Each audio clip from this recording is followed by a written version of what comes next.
Fala pessoal, tudo beleza? Professor André Cordeiro na área.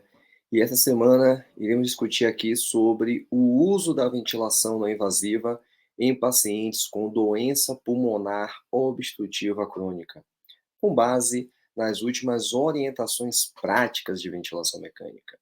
Então, se você está curtindo esse tema aqui no canal, estou fazendo aí uma playlist passando por todos os tópicos relacionados às orientações práticas de ventilação mecânica. Deixa aí embaixo seu like, também compartilhe esse conteúdo com os seus colegas, ativa o sininho e se inscreve aqui no canal. É isso, bora pro vídeo.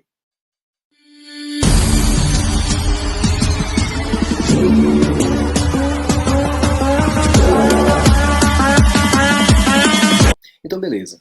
Aqui no canal já falamos sobre o uso da ventilação não invasiva em pacientes com edema agudo de pulmão. E vimos que no paciente com edema agudo de pulmão de origem cardiogênica, a ventilação não invasiva tem resultados positivos. Nesse vídeo agora, falaremos sobre a relação da ventilação não invasiva com a DPOC, né? A aplicação da ventilação não invasiva em pacientes com DPOC. Olha o que a última orientação prática nos traz, que a utilização da ventilação não invasiva em pacientes com DPOC exacerbado, tá? DPOC agudizado, tende a melhorar as trocas gasosas, diminuir frequência respiratória, reduzir a gravidade da dispneia, reduzir também taxa de intubação e, consequentemente, né, as complicações associadas à ventilação mecânica invasiva, como, por exemplo, pneumonia associada à ventilação, também tem impacto na redução do tempo de internação hospitalar e mortalidade. Lembre que o paciente com DPOC é um paciente que, por vezes, uma vez em ventilação mecânica, ele é de difícil manejo. Por quê? Vamos lembrar que o paciente com DPOC, ele tem uma desvantagem biomecânica importante. Ele tem uma doença que é crônica, uma doença que aumenta tanto cargas elásticas quanto as cargas resistivas, e, nesse primeiro momento, como é uma doença crônica, o paciente tem um músculo respiratório forte o suficiente para vencer essa alteração da impedância. Entretanto, quando o paciente é intubado e colocado em ventilação mecânica, está associado a isso o uso de sedativos. Uma vez sedado, esse músculo tende a perder força e o paciente, ele até melhora da condição que o levou à ventilação. Porém, ele continua tendo uma doença crônica.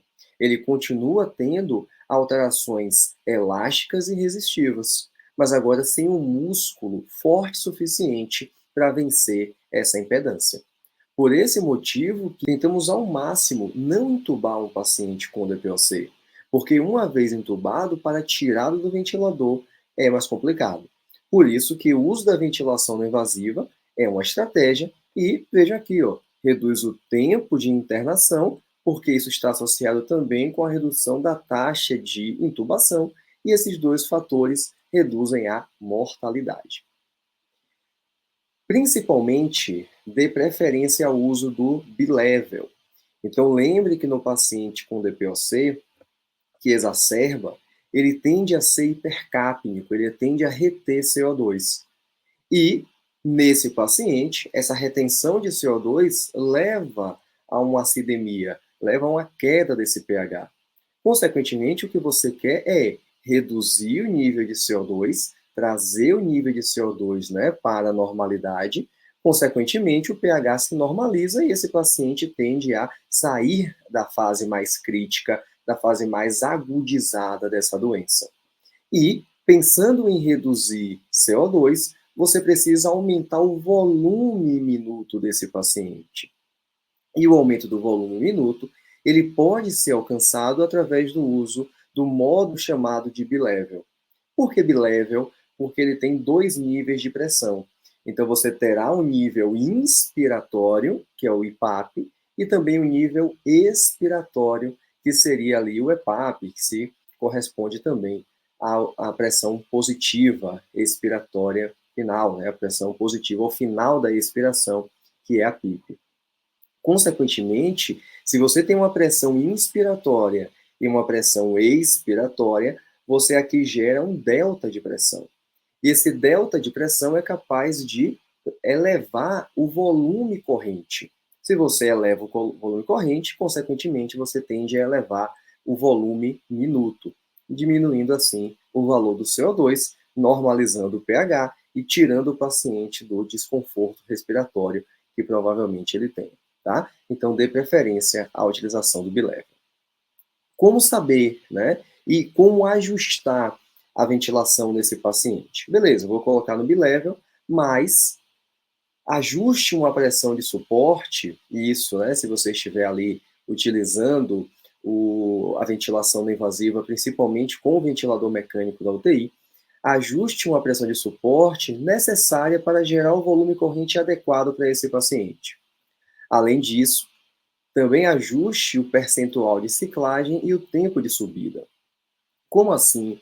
A ideia é que você tenha um tempo de ciclagem e um tempo de subida suficientes para encurtar o tempo inspiratório, tá? A ideia é que esse paciente cicle mais cedo, o ventilador cicle mais cedo, ou seja, ele encurte o tempo ins.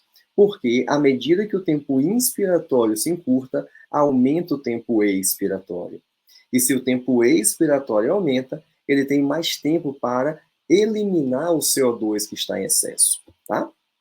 E não utilize a VNI em pacientes com pH maior ou igual a 7,35. A ventilação não invasiva no paciente com DPOC exacerbado é indicada nos pacientes que tenham, além de todo aquele quadro clínico associado com descompensação, um pH menor do que 7,35. Tá? E existe também a possibilidade, além da ventilação não invasiva, em relação ao uso da CNAF, né, que é a cânula nasal de alto fluxo. A cânula nasal de alto fluxo, ela permite fluxos mais altos, então a porcentagem também, por vezes, mais alta de oxigênio.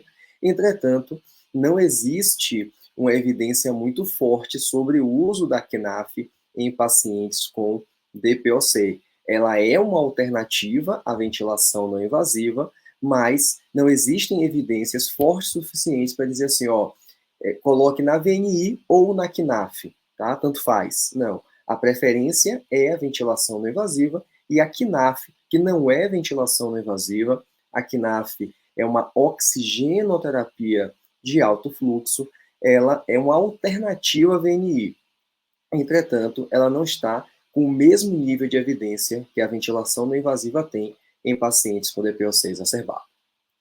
Então é isso, gente. Chegamos ao final aqui de mais um vídeo no nosso canal, dessa vez falando sobre VNI no paciente com DPOC exacerbado.